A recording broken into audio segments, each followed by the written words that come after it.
Welcome to Porto Venere in the Cinque Terre, one of the many jewels in the crown of the Ligurian Riviera. Looks pretty amazing from a bird's eye view, doesn't it? A feast for the eyes and for the soul.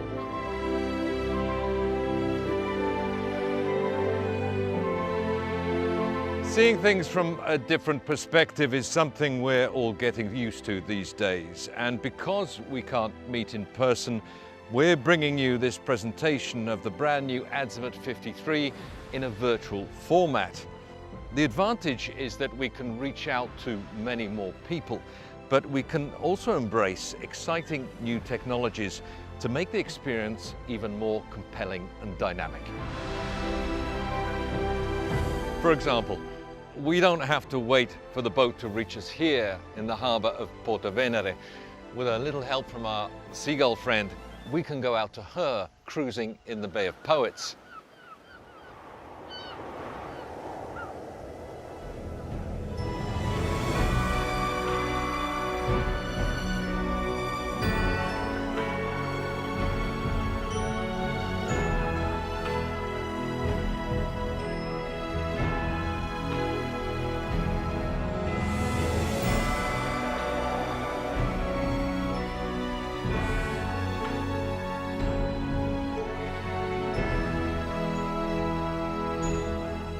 See what I mean?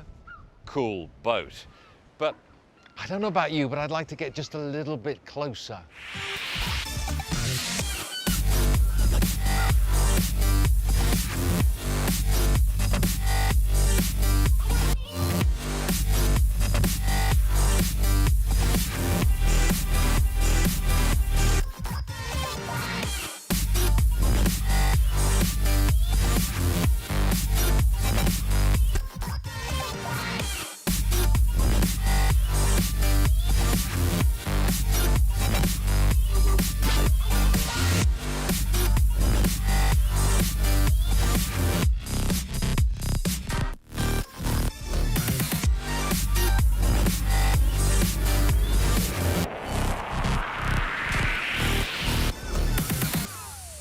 Wow, that was pretty spectacular, wasn't it? So now we've seen the Azimut 53 from up high and the bird's eye view, and from down low and the jet surfer's perspective. And either way, she looks pretty spectacular on the water. But that's only half the story, isn't it? Because I know that you want to see her on the inside. No problem, because she's just pulling into the harbour now. So let's go and have a look. Before starting our tour of the yacht in detail, it's worth exploring a little bit more the exterior design by Alberto Mancini, who continues to work with Azimut in redefining the collections. And who better to talk about the exterior lines than Alberto himself, who just happens to be on board with us today. Ciao Alberto. Ciao, Justin. The Azimut 53 looks new and different, but it still retains the design DNA that makes Azimut yachts so instantly recognizable on the water. What are the design solutions that you've introduced to achieve that effect? Tutto nasce da uno schizzo a matita, uno schizzo su carta, un'idea, un segno, un simbolo che, nonostante tutto l'iter progettuale e il processo di industrializzazione del prodotto, rimane ancora oggi, qui seduto a bordo con la barca costruita in acqua, qualcosa di emozionante, e si identifica in questa tensione armonica di linee, e grazie a una tecnologia avanzata di scomposizione stampi fornita dal cantiere Azimut ci ha permesso di creare una proporzione perfetta tra scafo, coperta, sovrastruttura e fly. In fact, I noticed the black band around the top of the superstructure that makes the flybridge look as if it's almost floating in mid-air. Abbiamo sfruttato la giunzione tra lo stampo del fly e quello della sovrastruttura per gestire al meglio quella che io chiamo un'architettura orizzontale, e quindi un segno continuo, quasi a creare un wraparound, un tutt'uno, creando quasi un fly flottante su quello che invece è la sovrastruttura, dando leggerezza e veramente un aspetto dinamico, pulito e molto bello.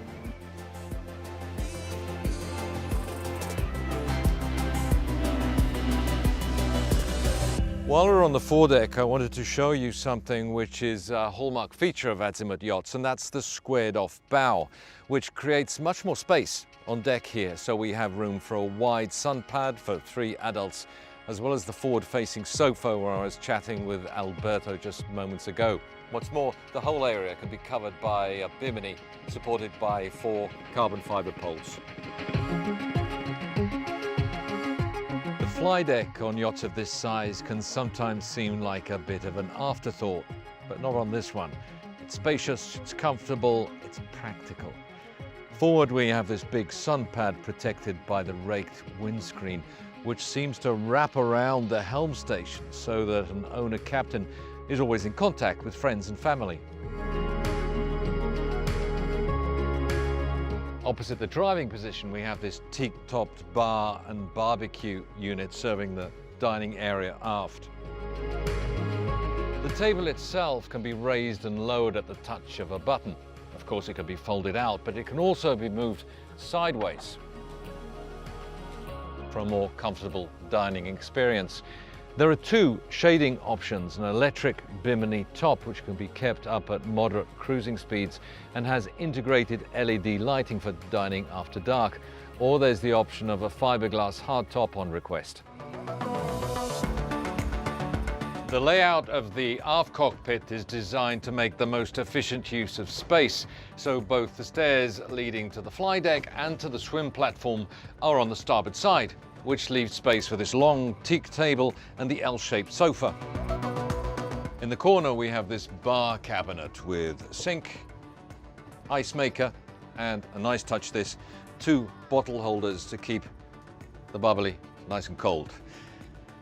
No fridge, you ask? Good question. But because this glass sliding door recesses completely, Azimut thought, why not use the fridge in the adjoining galley? Before we leave this part of the boat, in the transom, we have a cozy crew cabin. The cabin itself is comfortable and well appointed, and we even have a window integrated into the transom for natural light. That's enough of the outside. Let's go inside. Remember I mentioned the fridge in the galley? Well, this is it, and it's a full-sized fridge. Of course, we also have the induction hobs, the extractor fan. Under here we have a dishwasher. On the other side we have an oven. But the amazing thing about this galley is the amount of space, the storage space. We have it above the cooker, we have it behind me here, we have it above the oven. On the other side we have a wine cooler, next to it what do we have? More storage. And opposite the helm station we have a dedicated storage unit just for the glassware. I mean, I know they say that you can never have enough storage space on a boat, but this is ridiculous. Before taking a look at the main salon, let's have a quick word with Federico Lantero, Product Marketing Director for Azimut, who's followed the project from the very beginning. Ciao Federico. Ciao Justin. Apart from all the storage space that we've seen in the galley, my first impression on coming aboard is of abundant light and space. So what's Azimut's secret? How have you achieved that? You know, Justin, we have decided to deeply investigate the interior levels. And the first decision that we took was to go for the pod propulsions. This has given the possibility to lower the engine, so basically to lower the center of gravity of the yacht.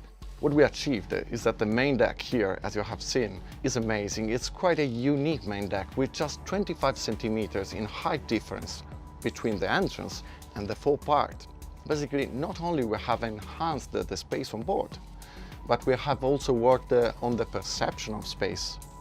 You know, if you look around, there is an abundance, as you said, an abundance of natural light, really literally a cascade of natural light. And what about on the lower deck? Is there a space advantage to having podded propulsion?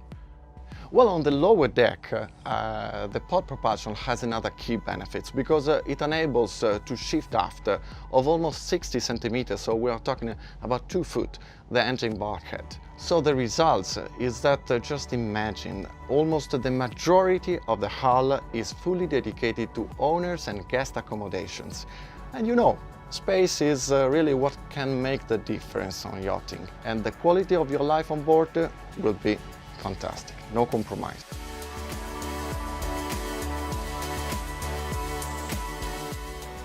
space, or the abundance of, is clearly one of the main protagonists aboard the Azimut 53. Just look at this wide walkway, for example, between the table and the sofa. Plenty of room to walk fore and aft without falling over people's feet. The table itself can be raised and lowered, again electrically, and of course there's more storage under the sofa. And there's the option to have fitted cushions for the table when it's in the lowered position, to provide an extra berth just in case a friend decides to stay overnight at the last minute, or for creating a chaise longue for watching the pop-up TV on the other side. In terms of the interior materials, the joinery throughout is of brushed oak wood, which is light and modern, but also warm and tactile. It's coupled with bronzed metallic accents, again with a matte finish. In fact, there's no high gloss on board this boat at all, which Houseproat owners will be pleased to know means fewer fingerprints. Right, now for the fun part. Let's take it for a spin. The boat is powered by twin Volvo Penta IPS 950 drives of 725 horsepower each, for a top speed of 31 knots, but she's done faster, and a cruising speed of up to 27 knots. 2,400 litres of fuel in the tank, providing a cruising range of around 265 nautical miles at 26 knots. The advantages or the benefits of the forward-facing IPS pods are well known. You have more speed, less noise and vibration, better manoeuvrability and fuel economy, and of course, the famous joystick user-friendly controls. The Garmin electronics are completely integrated into the IPS system with this user-friendly interface, which in terms of aesthetics and functionality, to my mind, looks a little bit like a smartphone. Azimut's technical team have come up with a hull shape that feels smooth and stable in the water. Turning into the curves, the hull comes to rest on the hard chine and feels solid and reliable. She's not the fastest hull in the Azimut fleet, but she's certainly one of the most well-behaved. Last but not least, the Azimut 53 is fitted with a Seakeeper 9 gyro stabilizer for motion comfort both underway and at anchor.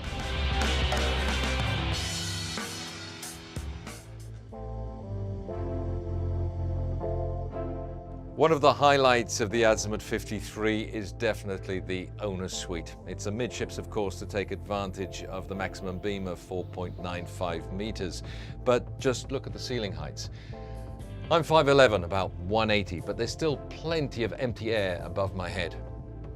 The same goes for the floor space. You can walk freely around the bed, even on the starboard side, where the floor is slightly raised, where you have the hard chine. But the ceiling has been raised correspondingly, so you don't have to crouch down to get in and out of bed. There's storage under the bed itself. There's storage inside the bedside cabinet. There's even a walk-in wardrobe, I mean on a 53-footer. Everything on this boat is where it is for a reason, and not a square centimetre of space is wasted. Here in the lobby, we have a closet for a washer-dryer and a linen store above. Forward, there's a very comfortable VIP cabin. To starboard, we have a twin single, ideal for the kids. And in between, there's a shared bathroom, which also serves as a day head.